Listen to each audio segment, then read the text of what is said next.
नाज़रीन साई वती से कमर्शियल ब्रेक लाइ असां सां गॾु महिमान आहे जीअं सिंध महाज़ जो चेयरमैन रियाज़ चांडियो। सवेर भाउ खोड़ सारी ॻाल्हियूं थी पई थियूं।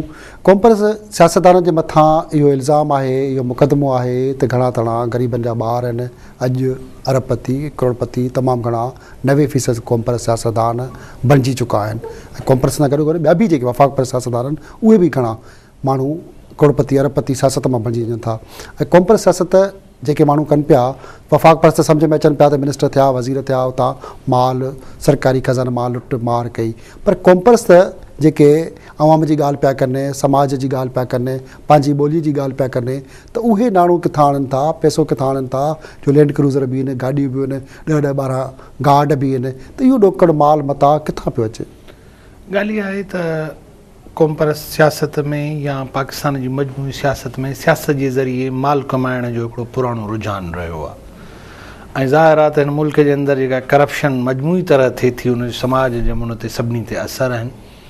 ज़ाहिर आहे त उहे कॉम्प्रेस सियासत ते बि पिया आहिनि।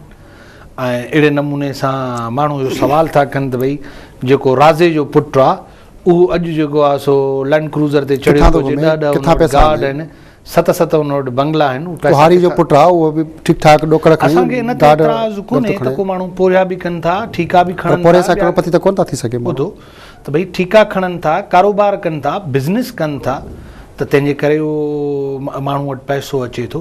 पर सियासत जे ज़रिए धंधो करणु ऐं सियासत खे तिजारत ऐं रोज़गार बणाइणु, हिन वक़्तु धंधोड़ी क़िस्म जी सियासत थी रही आहे, उनजे करे नतीजा नथा मिलनि। साईं जीएम सैयद ऐं महात्मा गांधी वटि जेको सियासत जो तस्वर आहे उहो आहे इंसान ज़ात जी ख़िदमत। बुनियादी तरह इहो सोशल साइंस आहे। समाज जे अंदरि ख़िदमत करण जॻह ते माण्हूअ जी रत चूसी वञे पई, माण्हूअ खे ॾटे उन में भोग करे इन जे करे ई ख़राबी थी आहे। लैंड जे बिज़नेस में ऐं हथियारनि जे स्मगलिंग में, सरकार सां ॾेती लेती ऐं जुड़दू कमनि जे करे ऐं रियासत सां वहिंवार जे करे मिल्कियतूं आंदियूं आहिनि। माण्हू ॻाल्हि पिया कयो सियासत सां जेको आहे माण्हू अची वरी रियासत सां मुख़्तलिफ़ सगाईतुनि सां उहे मिली भगत कनि था पिया, पोइ सियासत थिए थी। पोइ ख़ुदि कॉम्प्रेस पार्टियुनि जे मुख़्तलिफ़ जमायतुनि ते इहे इल्ज़ाम आहिनि त उहे सभु कुझु सगारी धुअनि जी सपोर्ट वठी पैसा वठी सियासत कनि पिया। ऐं सभु कॉम्प्रेस ते ॻाल्हि त कयो पिया पर कंहिंजो नालो त कोन था खणो, बसि हर को डिॼे पियो। छा सबबु आहे? हिकु ॿिए ते हर को इल्ज़ाम आणे पियो, किथे का ॻाल्हि साबित न पई थिए। हर को इहा ॻाल्हि पियो करे सिंध जे माण्हू त ॻाल्हि ॻुझी कोन्हे, पर को 4 करोड़ माण्हू आहिनि, इहा अव्हांखे ख़बर आहे।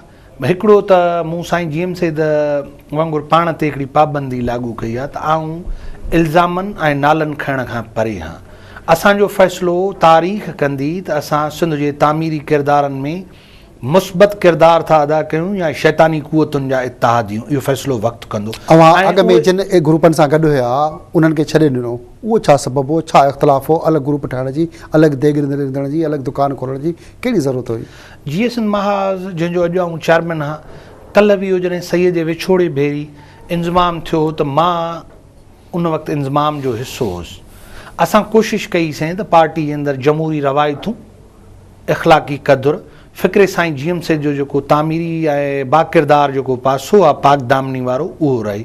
इन्हनि मुख्य इशूज़ ते असांजो पार्टी जे अंदरि के सूरत हाल रहियूं, पर असां इहो बहितर सम्झोसीं त हिक ॿिए जो दस्ते गिरेबा थियण जे बजाए हिक ॿिए जी राहुनि में कंडे विछाइण खां सवा असां पंहिंजे तौर तरीक़े सां कमु कयूं। जीअं सिंध महाज़ अॻ में इहे त कोन्हे त जीअं सिंध में असां जेके सभु आया आहियूं हिकिड़ो कैडर उहो ॾिसे पियो त वॾेरे वटि गाॾियूं बि आहिनि, सहूलियतूं बि आहिनि ऐं वॾो लॻो वेठो आहे। ख़ुदि कॉम्प्रेस जमायतुनि में हर माण्हू चए थो मां वॾेरो हुजां, कंहिं पार्टीअ जो चेयरमैन हुजां, लीडर हुजां। अॻियां अॻुवाण थियण जी हिकिड़ी ख्वाहिश आहे, कंहिंजे अॻियां मात थी कमु करण जी, हर को नथो करे। इन करे ग्रुप वधी चुका आहिनि। ख़ुदि अवां ईअं त न कयो आहे? मुंहिंजो इहो कोन्हे, मूंखे 5-6 ग्रुपनि गॾिजी जीअं सिंध महाज़ जो सरबराह कयो। असां 3-4 ग्रुप ख़तमु करे गॾियल तौर ते जीअं सिंध महाज़ ठाहियोसीं त ग्रोहनि में न वञूं।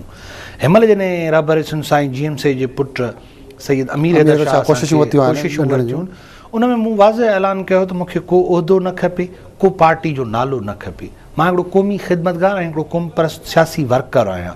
मां सन जे सियासी उन इंस्टीट्यूट मां सिखी आयो आहियां। मां सिंध जे माण्हुनि खे हिन ज़िलत जहालत ऐं ग़ुलामी मां कढण जे लाइ पंहिंजो किरदारु अदा करण थो चाहियां। सम्झो था साईं अमीर हैदर शाह जी क़यादत में क़ौम परस्त गॾु थींदा, ख़ुदि साईं अमीर हैदर शाह उनजे भाटियुनि जलाल शाह ज़ैन शाहरनि जा इख़्तिलाफ़ात उहे गॾु थींदा, ॿिया काफ़ी धुरियूं आहिनि जेके यकीननि मूंखे सम्झ में त कोन थी अचनि गॾु थींदियूं। ऐं सम्झो था सभु गॾु थी सघंदा। ऐं पुरुमीद आहियां, इन करे पुरुमीद न आहियां त भई सैयद अमीर हैदर शाह चयो आहे त शयूं गॾिजी पवंदियूं, पर सिंध जे माण्हुनि जी, असांजे मुल्क जी, असांजे तारीख़ जी, सिंध जे माण्हुनि जे बहितर मुस्तक़बिल लाइ इहो ज़रूरी थी पियो आहे त साईं क़ौम परस्त जे इतिहाद गॾिजण में, ओॾे ॿिए पासे मुस्लिम लीग जी इतिहाद गॾिजण में साॻी टाइमिंग हिकु वक़्त ते माण्हू इहो बि शक पिया कनि त इन जे पुठियां बि का सगारी धुरियूं आहिनि, के सगारी क़ुवतूं आहिनि। इन पासे खे खे पिया ॾिसो, माण्हू के अनुमान लॻाइनि था छाकाणि टाइमिंग साॻी आहे, साॻे वक़्त ते इहो सभु बराबरि।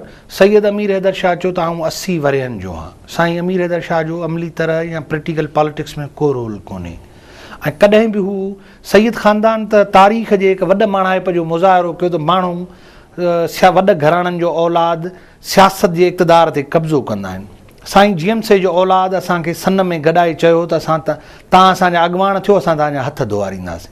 सैयद ख़ानदान कॾहिं बि उन चाहियो आहे त को उनजो इंट्रस्ट आहे वेस्टेज सिंध जो हिकिड़ो तारीख़ जे तसलसल, सिंध जे तहफ़ुज़, बका, बहबूदी ऐं गैरत लाइ विढ़ंदड़ हैदर शाह सनाई जो घराणो आहे। ऐं सैयद अमीर हैदर शाह सॼियो आहे GS जे सभिनी ग्रुपनि उनखे मुस्बत मोट ॾिनी आहे।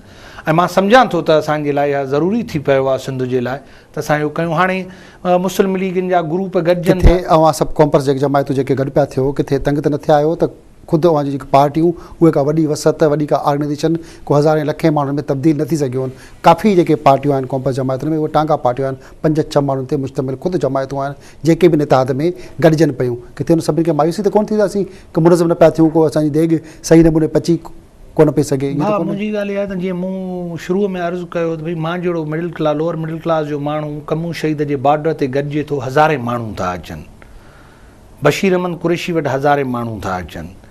त ईअं कोन्हे त को असां वटि माण्हू कोन्हनि, केडर कोन्हे। मिसाल तौरु तव्हां 27 तारीख़ जी, 27 सेप्टेंबर जी अख़बार खणंदव, GS महाज़ एहतजाजनि जो सॾु ॾिनो, तव्हांखे सॼी 26 तारीख़ जो सॾु, 27 तारीख़ जो पेपर ॾिसंदव, सिंध जे नंढनि वॾनि शहरनि में GS महाज़ जा वर्कर हज़ारनि जे तादाद में निकिरी आया हुआ। तंहिं करे प्रिंट ऐं इलेक्ट्रॉनिक मीडिया खे ख़बर आहे असां वटि माण्हू आहिनि, पर हिन वक़्तु ज़रूरत आहे, असां थका न आहियूं, तारीख़ जी ज़रूरत आहे। हाणे हिकिड़नि जो ख़्यालु आहे त थका आहिनि, ॿियनि जो ख़्यालु आहे त मुस्लिम लीग गॾिजे थी, शायदि एस्टेब्लिशमेंट जूं क़ुवतूं पोइ थियनि। असां था चऊं त वफ़ाक़ियत जी मजमूई सियासत, पीपल्स पार्टी, मुतहिदा क़ौमी मूवमेंट ऐं फंक्शनल लीग, इहे 3 लार्जेस्ट पार्लियामानी ग्रुप आहिनि जेके हिन वक़्तु इक़्तिदार में मर्कज़ ऐं सिंध में, उहे सिंध जो हर वक़्तु सौदो करण लाइ तयारु आहिनि। इहे वॾेरा गॾिजनि पिया, सिंध बर्बादु ऐं ॻाल्हि पिया कयो त वॾेरा ऐं वफ़ाक़ परस्त सिंध जो सौदो कनि पिया, त छा ईंदड़ वक़्त में क़ौम परस्त जेके जंहिं तरीक़े सां गॾु थियनि पिया, ख़ुदि माण्हू उन मां मुतफ़िक़ कोन्हनि, उनखे काफ़ी इलाइक़नि में क़ौम परस्तनि माण्हुनि खे लुटियो बि आहे, फुरियो बि आहे, कुटियो बि आहे, ऐं ख़ुदि उन में क्रिमिनल माण्हू बि क़ौम परस्त जमायतुनि में तमामु घणा इहे बि इल्ज़ाम लॻनि था त ॾोहारी क़िस्म जे माण्हुनि खे बि शेल्टर क़ौम परस्त जमायतुनि में मिले थो। त पोइ कीअं माण्हू उमेद कंदो त क़ौम परस्तनि जमायतुनि मां इहो आख़िर ईंदड़ सुवाल आहे त जेको क्रिमिनल माफ़िया आहे, ॾोहारी माण्हू आहिनि, उन्हनि खे ख़ुदि क़ौम परस्त शेल्टर ॾेई रहिया आहिनि। ॻाल्हि इहा आहे त जेके बि मनफ़ी फोर्सिस हूंदा न, उहो तारीख़ जे कबाड़ खाने जो हिसो थी वेंदा। उहो रियाज़ चांद जो क्रिमिनल्स, लैंड ग्रेबरनि ऐं माफ़िया ऐं रियासती धुरनि सां हूंदो, रियाज़ चांद जो फना थींदो।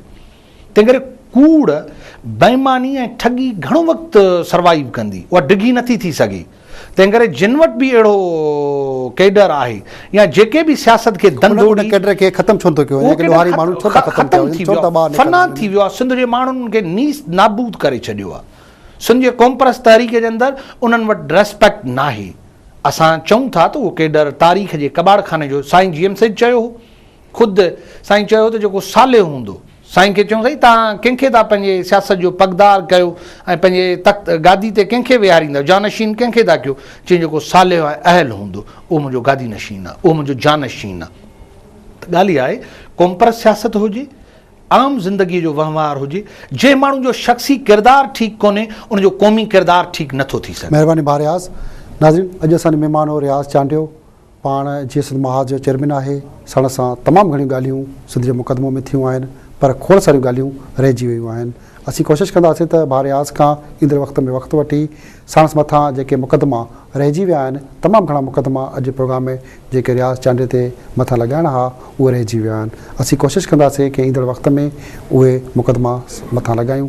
तेसि ताईं पंहिंजे मेज़बान हमीद भुट्टो खे इजाज़त ॾींदा। अल्लाह वाहे।